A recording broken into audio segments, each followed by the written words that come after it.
Maimuna Abubakar an haife ta a ranar 11 ga watan Yuli, shekara ta 1999, wato 1999, wacce aka fi sani da Momi Gombe, 'yar wasan Kannywood ce.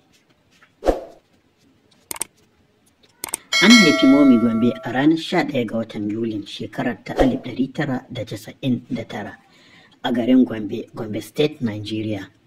Ta yi makarantar firamare da sakandare a nan garin na Gombe. Momi Gombe, kamar yadda aka fi kiranta da shi, ta girma da sha'awar yin fina-finan Hausa. Sai dai kuma ta zama nakasasshe a harkar fim sakamakon aurenta kamin burinta ya cika. Bayan mutuwan aurenta, sai ta koma masana'antar kai tsaye. Momi ta ambaci mai shirya fina-finan Kannywood wato Awwal Ma'azu a matsayin mutumin da ya taimaka mata ta shiga masana'antar ta Kannywood. Da farko an santa da rawa, tana taka rawa mai ƙayatarwa masu kallo wanda ke upload a YouTube da sauran shafukan sada zumunta.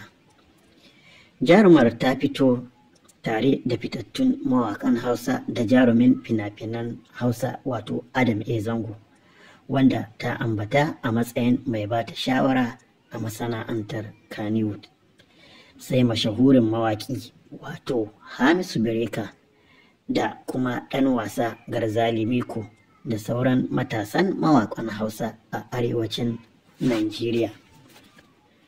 Ga dai jerin sunayen fina-finan da ta fito, wa'anda daga cikin guda 30 da ta taka rawa.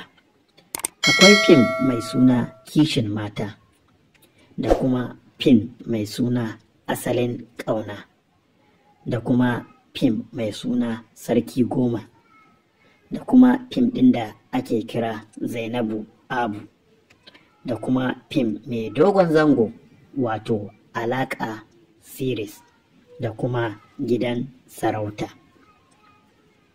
Wannan shine takaitaccen tarihin jarumar fina-finan Hausa ko kuma Kannywood wato Momi Gombe.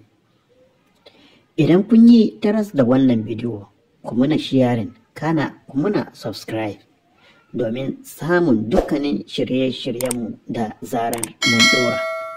Mun gode sosai. Allah ya bar zumunci. Sai kun ji mu a shiri na gaba.